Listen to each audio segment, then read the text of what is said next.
My name is Sadia. I'm a business psychologist for ToHealth, and it gives me great pleasure to extend a warm welcome to you for a series of complimentary webinars hosted by ToHealth, which is a leading occupational health services provider that specializes in tailored wellbeing solutions. So today's short taster session is dedicated to expanding your awareness of dyslexia and assistive technology and how to thrive in a neurodiverse world. This very brief webinar's goal is to provide you with an overview of valuable insights and actionable strategies on how to effectively support yourself or others with dyslexia through the use of assistive technology.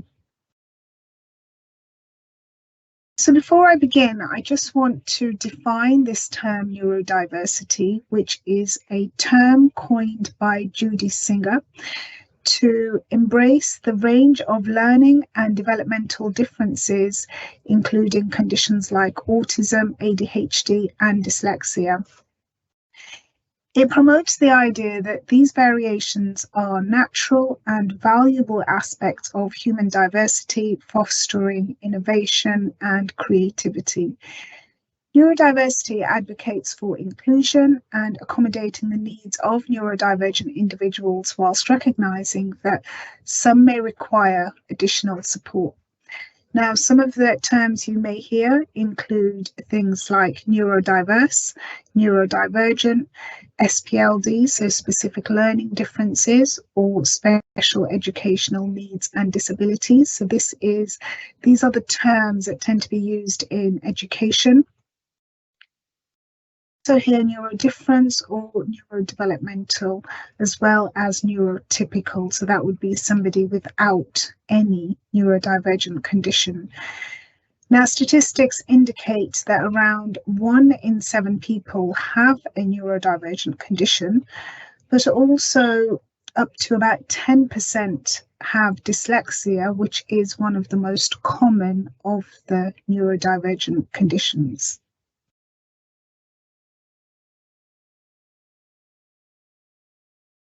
Now, dyslexia is classed as a neurodivergent condition that is brain-based or neurological in origin.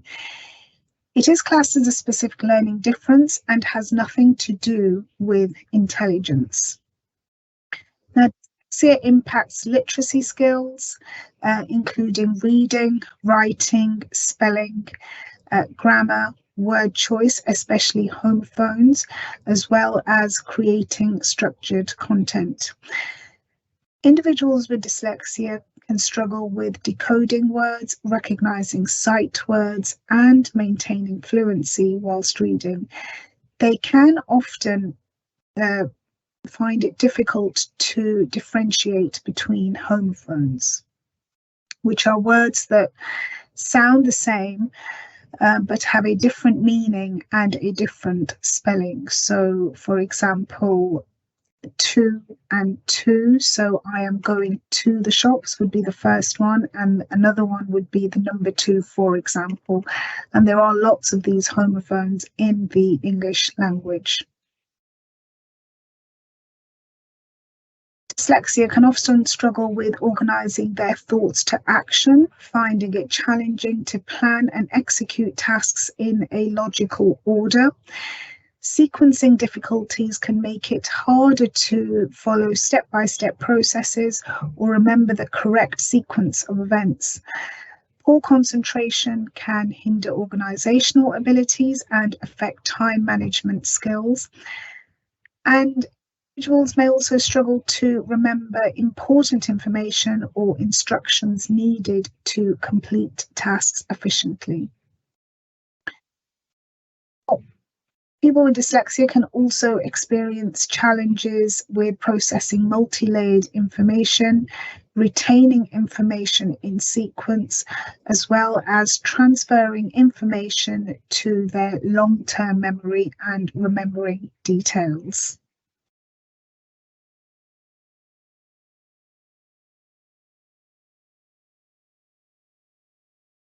Dyslexia is considered a developmental condition. meaning it is typically present from childhood and persists through a person's lifetime. While the causes of dyslexia are not fully understood, researchers believe that a combination of neurological, genetic, and environmental factors contribute to its development. Brain imaging studies have shown that individuals with dyslexia do have distinct patterns of brain activity compared to those without the condition. And these brain differences primarily affect areas of the brain involved in language processing, such as the left hemisphere, specifically the regions associated with reading and what we call phonological processing. So that's the sound of information. Dyslexia tends to run in families, suggesting a strong genetic component. Multiple genes are thought to be involved in dyslexia, and variations in these genes may affect brain development and language processing. Certain environmental factors can also contribute to the development of dyslexia. For example, exposure to toxins during pregnancy, premature birth, a low birth weight, and early childhood trauma have also been suggested as potential risk factors.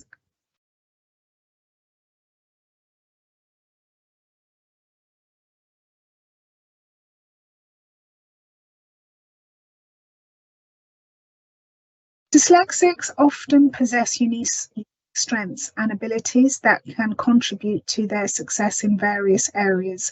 So some of the common strengths are shown here, but they are, of course, they're not exhaustive. There can be others as well. Dyslexics often have a strong creative thinking skills. They are known for thinking outside the box or finding innovative solutions to problems and approaching tasks with a fresh perspective.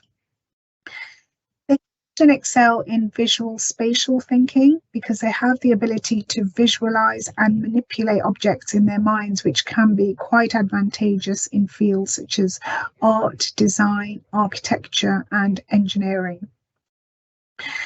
They can also demonstrate resilience and determination as they face and overcome challenges associated with their condition. They can often possess heightened intuition and empathy.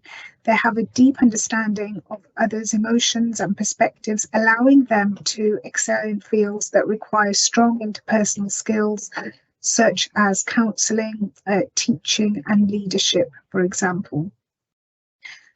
So it's quite important to recognise and leverage these strengths to empower people with dyslexia and support their overall success and well-being.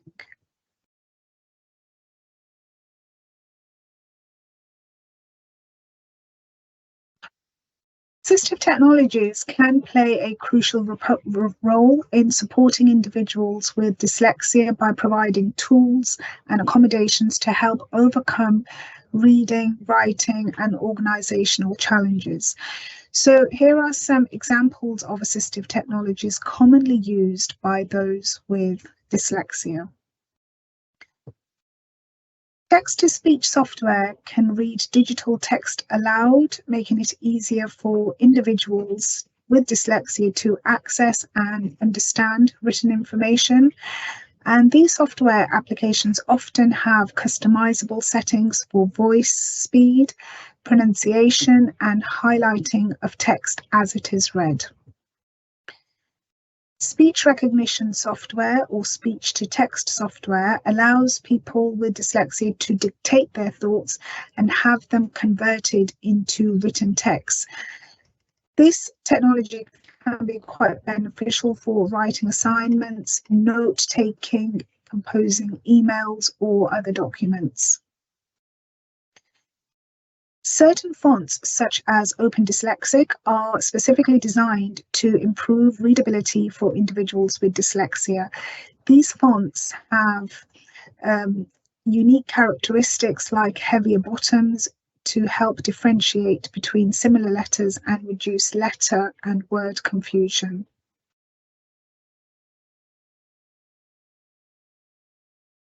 or tablets equipped with ebook apps offer features like adjustable font sizes, customizable background colors, and text-to-speech functionality. And these features can enhance reading comfort and comprehension for individuals with dyslexia. OCR software can convert, so we have optical character recognition technology. This can convert printed text into digital text, which can then be read aloud by text-to-speech software or manipulated for editing purposes. This technology can be helpful for those who struggle with reading physical books or documents. Spell check and grammar check tools are available in word processing software, and these can assist individuals with dyslexia in identifying and correcting spelling and grammar errors. Some of these tools provide context-based suggestions and explanations for some of the common mistakes that people tend to make. There's also mind mapping software available.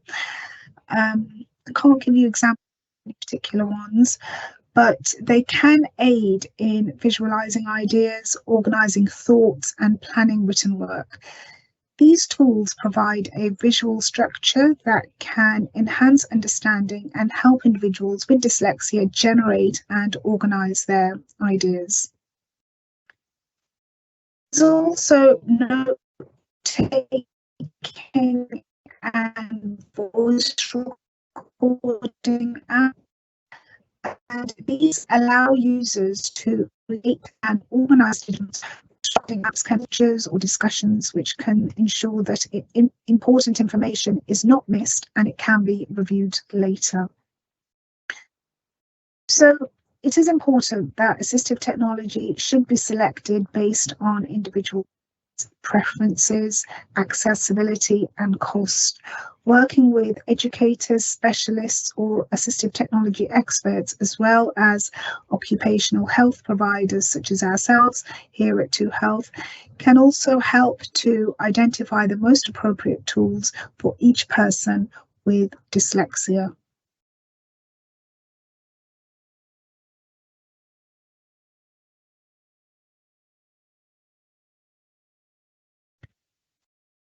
So here at ToHealth, we offer a range of support services aimed at fostering greater awareness and understanding. Through our awareness training programs, they can empower a larger audience to recognise and address neurodiversity.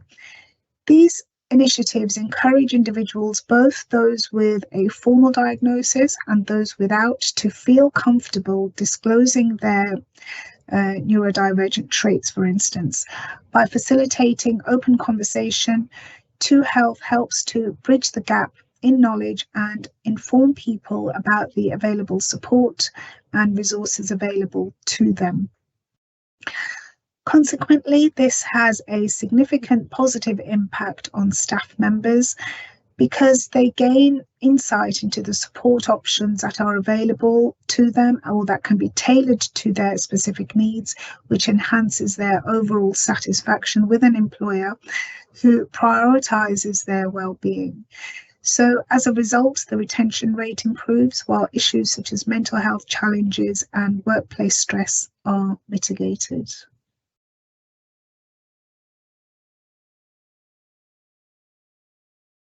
Changes on the horizon, and more organisations have embarked on a journey towards inclusivity by promoting diversity within their workplaces. Over the past decade, there has been a significant increase in the celebration of neurodiversity. Notable figures, and we'll take a look at that in a couple of minutes, have spoken out about neurodivergent conditions, highlighting its importance, and their efforts have helped to build awareness, understanding, and diversity. To understand that people are multifaceted and they do not need to be defined by their thinking difference.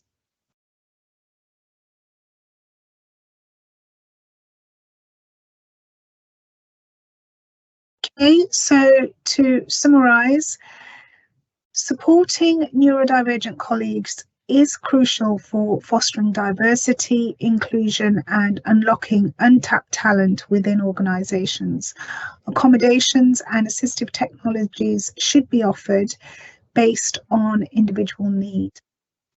Workplace inclusivity and awareness should be promoted, promoted through training. By recognizing and celebrating the strengths and contributions of neurodivergent employees, organizations can harness the unique ability perspectives of individuals with dyslexia, and all of this can lead to improved innovation, productivity, and a more inclusive work environment.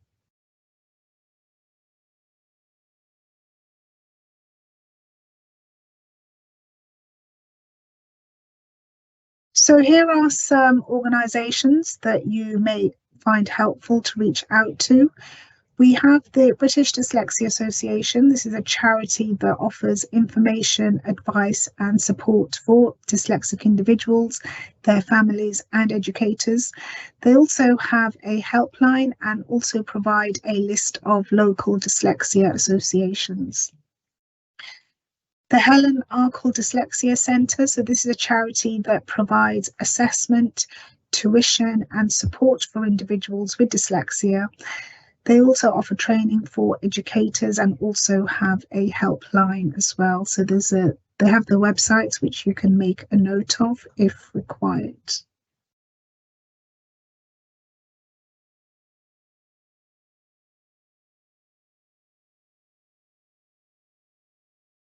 And in order to leave you with some inspiration, here are some celebrities and famous people with dyslexia. So we have Whoopi Goldberg, who is a comedian and an actress. She also has an Emmy, a Grammy, Tony, and Oscar award. And she's actually the first lady to get the Mark Twain Prize for American Humor. Of course, we have Tom Cruise. Everybody knows who that is, the star of the Mission Impossible movies.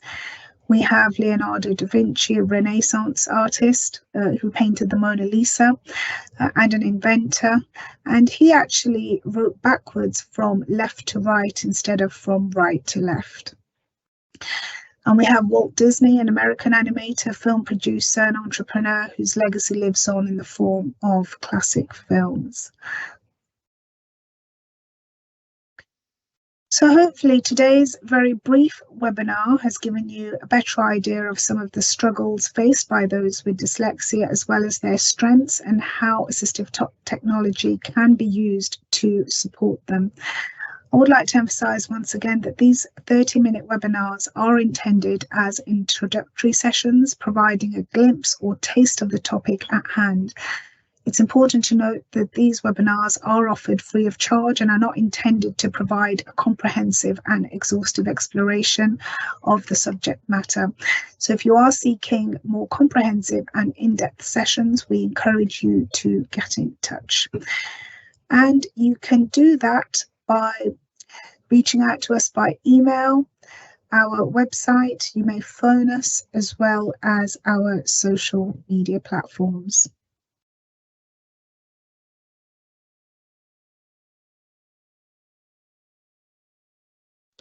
We do value your feedback, so please feel free to leave some feedback. You can scan the QR code or go straight to the Trustpilot ToHealth Limited website. Thank you very much, everyone, for joining us today.